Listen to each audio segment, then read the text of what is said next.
Good morning. Welcome to the Real Estate Circuit. My name is John Moronfolu, and with me today we'll be discussing cash flow and budgeting, a key to successful delivery of real estate. Unfortunately, today, Barrister Nonso will not be around, and she will be joining us by next week's episode. However, you will be having a good time today because we have a prominent Nigerian, a well-qualified quantity surveyor, somebody that has been in the industry, that has been here for over 20 years and has been successful in project management and bills. He will be discussing in depth on budgeting and how cost management can help you to arrive at good quality delivery of your property. We will be going on a short break, and when we come back, I'll be introducing my guest.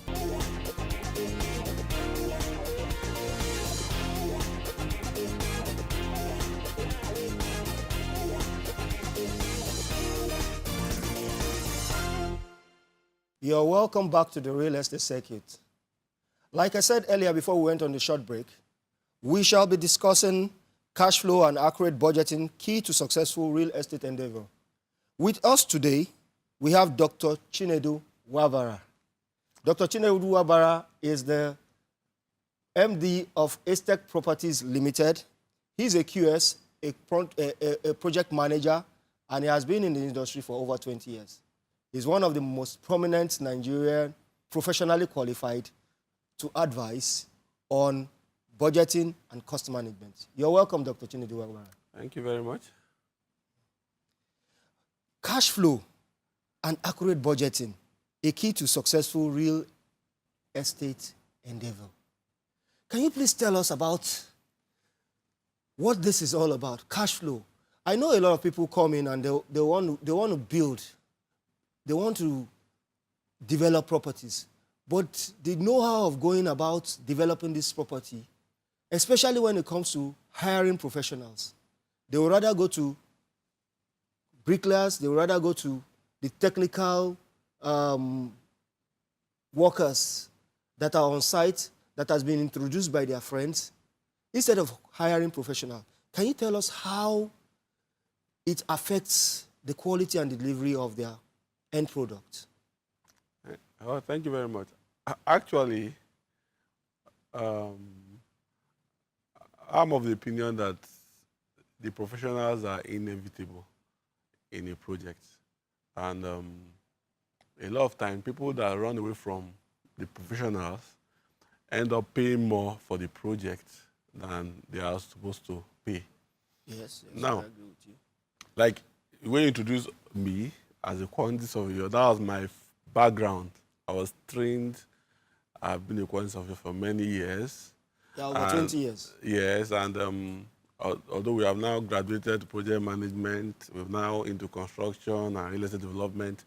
But basically, the thing about it is that if you're in a project, if you want to actually enter a real estate development, you want to build your house, let's put it as a layman's term. I want to build my house, I want to own my own house. It's very important that you contact the professionals. Yeah. I mean, like the architects, like the architect QS. to design for you, like the QS to cost for you, the structural engineer to make sure your structural integrity is okay. I have had several people come to us, people that want to develop. They come and say, oh, you know what, draw my plan like this. They will even take the biro and sketch out something. This is how I want it. And the architect comes up and says, you know what, let's design it this way. He brings his bill and they say, no. It's too expensive. And at the end of the day, talk less of the QS that will come and quantify it.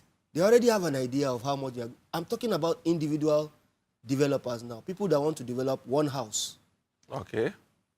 What do you think your best advice to them on this cash flow and budgeting is? Well, the thing about budgeting is it's just like everyday living.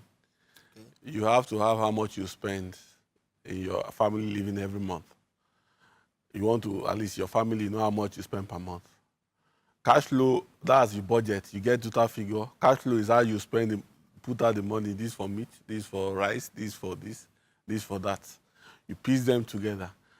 Now, I agree with you about people not taking professionals. But at the end of the day, you see them paying for it. That's why you have these collapsed buildings that are here and there. By the time you enter some buildings, when you don't see an architect that designed it, you start seeing you start feeling choked in the building. You see ramshackle construction here and there. So what we always say is that if you don't pay for a professional, in quotes, you pay for them by not using them, by the quality of thing you get at the end of the day. Yeah, so we are always advising people that the cost for a professional is not something that you see as a waste. That's the problem we have in Africa, or let's say Nigeria, understanding payment for services that are provided for people. So people don't seem to appreciate services, but the service is what gives you value for the property you're staying.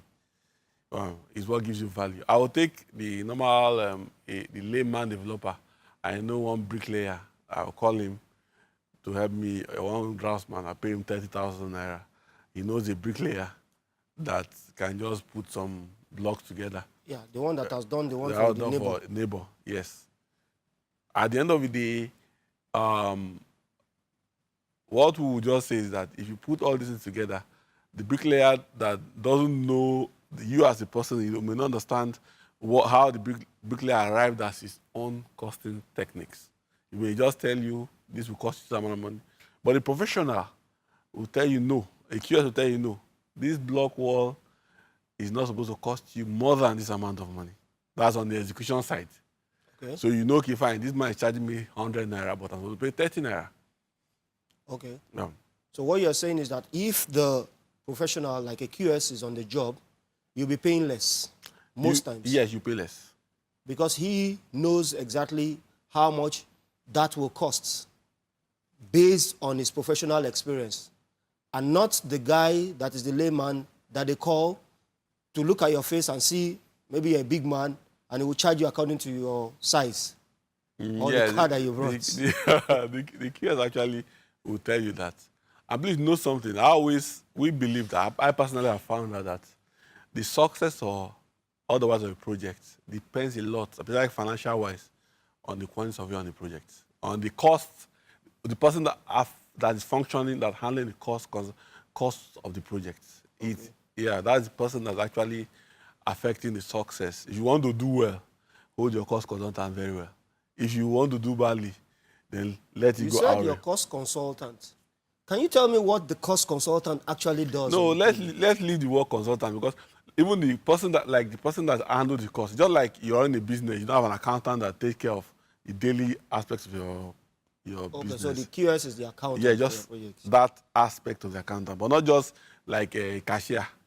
What I mean, we'll talk about a management accountant, the cost accountant that does all the financials on the project, and also involved in making sure that the things are implemented on the project. It's just like you design a building, and you get an architect to design a building for you, and you don't get the architect to be as part of the supervision team. It now becomes a problem, because to make sure that exactly what you designed is what is going to be implemented. That is just the issue here. So I would just say that if you want to build a house, the best thing is to get your professionals. And don't never think that professionals fear. It's just a percentage. All the professionals will take is not up to 5%. But collectively, if you look at the 5%, you know, one experience that we've had over time on people that build is that by the time the QS comes up with the total amount, that it's as if you are giving them a big lump in the throat. Like he says, it's going to cost you 40 million. Okay. However, it could cost you nothing less than that 40 million. But it could have cost you much more than that 40 million if you were taking it in bits. But because the QS have said it's going to cost you 40 million, most of the client, most of the individual, they think 40 million for this house. They rather get into it, finding themselves coming back to the book to say, I actually spent 50 million on this house, than knowing that they're going to spend 40 million. Do you think that is a right approach? No, it's just like whether is it that you put the cart before the horse or the horse before the cart. You're still going to the same destination. Yeah. So, I mean, the issue, if I get you correctly, you're just asking whether people prefer to know what it will cost them to build a building or they want to just enter the project without knowing. One of the things that the QSA were teaching in school is the Luke 14:28. If you want to build a house, you first have to cost whether you can finish up the building. Lest after you complete it, you can't complete, people now start laughing at you. That is just the major thing. But whether they tell you 10 million and tell you 40 million, you run away from it. At the end of the day, spend 40 million. We see, I still come back to the same thing. I've had clients that you tell it will cost you 100 million to build a project. Say, no, it's too expensive. Okay, fine, we'll start. At the end of the day, we are spending 120. But because they are taking it piecemeal. Yeah, that's what I was saying. Now, that is where your cash flow comes in. You have a cash flow for the 40 million. So, okay, at each time, you face 10 million. At each time, you take 5 million. At each time, you face 20 million and get it out. But at the ultimately, you still spend the 40 million. There is nothing you can do about that. But what we are trying to make sure is that you make sure that the 40 million is actually what you spend. Because if you don't take time, if you don't use the professionals, you may end up doing a building of 10 million for 30 million, for 25 million. Be this method you are saying. Because like private developer, I've heard of several people, they gave this guy money to do this thing. He came 3 days after he disappeared. They called the next guy. He came 5 days after. The same job is being done by like 5 to 6 people. Iron welders, iron benders, and carpenters. Yeah. We've had issues like that. If you were going to advise a private developer, like an individual, on how to go about his development processes with regards to cash flow and accurate budgeting, what will your advice be? Well, I would just advise them to check their procurement method. Understand? You get me?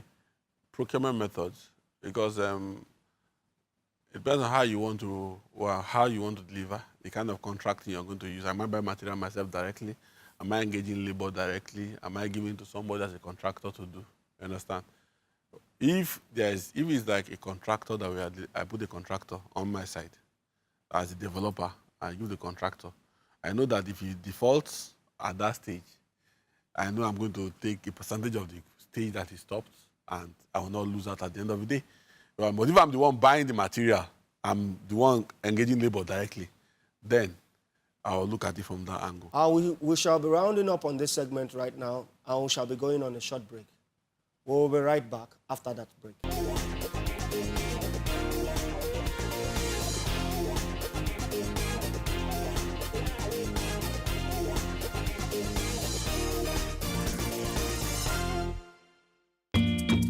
One vast land with one true love. Different jerseys with shining stars. The story happened here centuries ago. New men arrived, candidates to redeem the land. We cried and smiled and fought with all they had. Some stood proud, and some dreams turned to dust. Then came the time to decide which names will echo through the African continent, forever in Africa. Football Africa, live every Thursday on R2TV.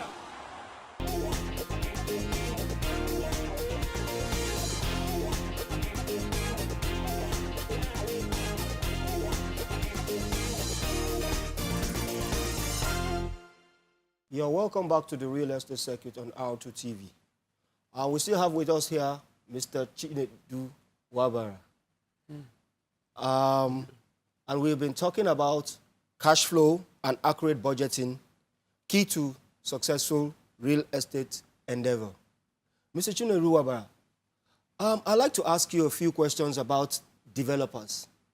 We have come to realize that there are so many developers around here, and most of their projects never get to see the light of day. What I mean by that, obviously, is like they start the development and they never finish it. Could that be a cause of the cash flow or inaccurate budgeting? Yeah, those could be part of the factors, you understand? Because when we are budgeting for a project, you understand, whether a developer, there are a lot of things, a lot of costs you have to put in place. Yeah.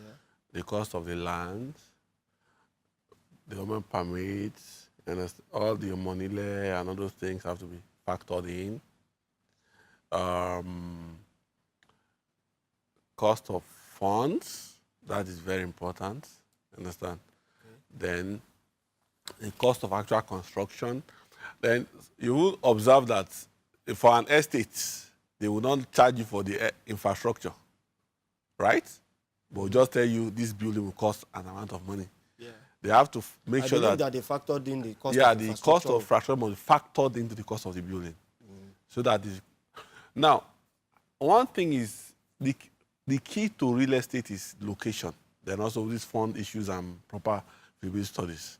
Okay. Like I explained, it's a simple model. Selling price minus cost price equals to profit. Okay. You get me?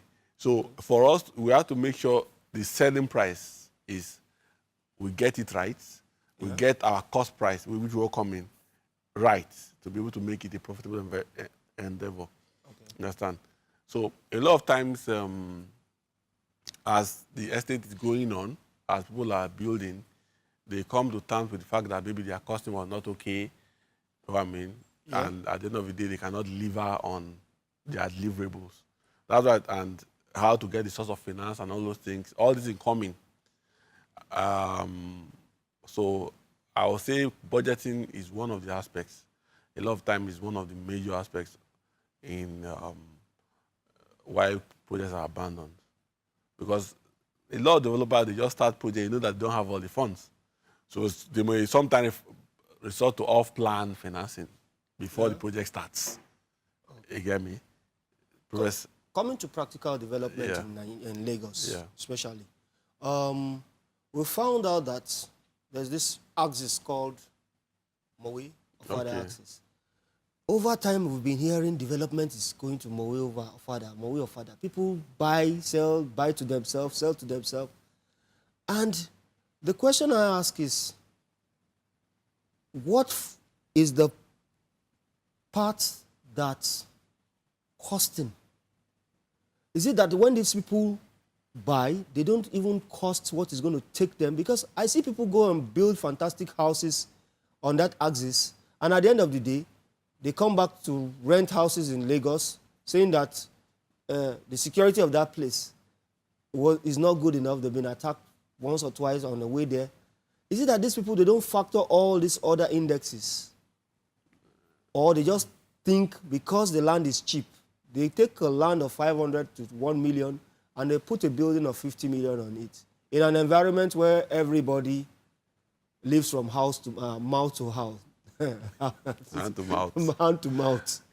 Do you think if such person had engaged the services of a QS, would the QS have advised better, or he would have just did his own job? The QS is a cost consultant. But when we look at the issue of cash flow projection and budgeting in an outfit for real estate, sometimes we should have to come to at the planning stage of the project to tell somebody whether it's worth putting those kind of development in those locations. Understand? Because it's going to be foolhardy to build a building of 50 million in a Mowe axis and expect to sell it for 70 million. When somebody can get a better building like that in Lagos. That they call that New Lagos, right? Although it's Ogun State. That's New Lagos. But Mowe, they are all Ogun State, but at least they are joined to Lagos. Okay. But so what I feel is that the QS can advise or most QS, some QS will just do their work and go. At least it gave me a bill. But the best thing is to advise the client if the development is for profit, not for profit purpose, for just for profit purpose like a development, that it pays not to put too much money in that axis if you want to make a lot of profits. Because you don't expect people that go to buy a land of 200,000 naira to expect to pay 30 million at the end of it to buy the house there. Okay. They prefer to come to a place where they will get value for their money. Okay, that's on the Mowe axis. Now let me take you to another axis, Ikoyi axis. Okay. I see skyscrapers coming up. And I'm not talking skyscrapers now. I'm talking about medium-range, high-rise buildings. Yeah. There are quite a number of them, 8 on the same axis. The question I ask is, oh, fine, they want to increase the population, but the affordability of it makes it almost impossible for people to even buy into it. And most of them are empty. Is it that the quantity surveyor or the project manager has not given them enough advice not to embark on such projects, or is just that they just want to make a statement that we have a high rise here? No, I think for some of those projects, it's not that the costs and the value don't match, but it depends on the level of profit the developer is about to make on the project. Understand? When a developer wants to make 300% on the project, it doesn't make. I don't think it runs. It adds up. I feel that some of those areas are really overvalued. You understand? So you are saying some of the areas on the island is overpriced? No, what I mean, overpriced. Yes, I feel some of them are overpriced. What I mean, I feel some of them are overpriced. If you get a land of 30 million, yeah. What I mean, you get a land of 30 million, you can get like a town plus 24 square meter. Divide, you can have two, and you put the building of 50 million there. That's 25 million. Mm-hmm. By the time you put everything, by the time you're sending 70 or 80 million, it doesn't make sense. You get what I mean? Yes. That means you're trying to make times 3 of what you have there. So what you're saying is that the cost of land is actually overpriced on that side? The cost of land, I can't say is overpriced. I'm saying that developers are trying to make more money in spite of the cost of land. Yeah, because if you say 30 million for the cost of land... No, I'm not saying that that's the cost of land in that location. The example. I'm saying that, example. I'm not saying that the cost of land in Lekki Phase 1 is 30 million. That's about 100 and something million, 140 million. But okay, 140 million, a building, if you get a standard 1,200 square meter in Lekki Phase 1, you know what I mean?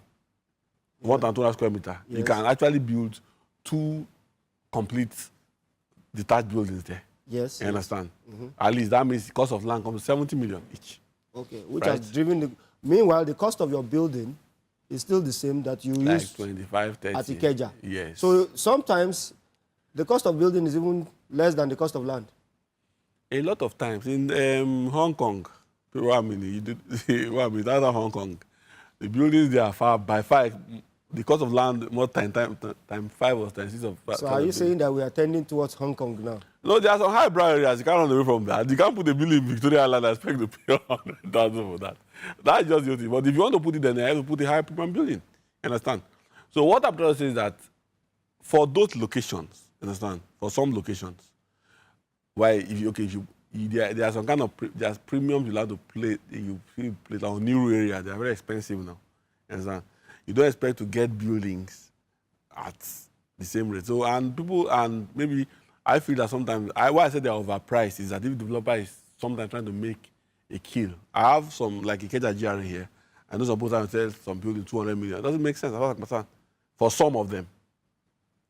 For some of them, they are making 20, 30, 40%, more than 200% of development cost at the end of the day. If they are selling a building in GRA for 200 million, yeah, and the building is valued, for example, its cost of construction of that building is about maybe 45 million or 50 million. To finishing is about 70 million. It means that the cost of land is what is driving the price up. Yeah, that's the cost of land driving the price up. But so it means that the land is overpriced. Or is it because of scarcity of land? Land is fixed in supply. That one, they have not started producing. Okay, they reclaim now. That's how they increase supply, but that is very minimal. But you know from land that land is fixed in supply. They've stopped producing land. God has stopped producing land. So land is fixed in supply. So it is a factor of demand and supply. There's scarcity of land.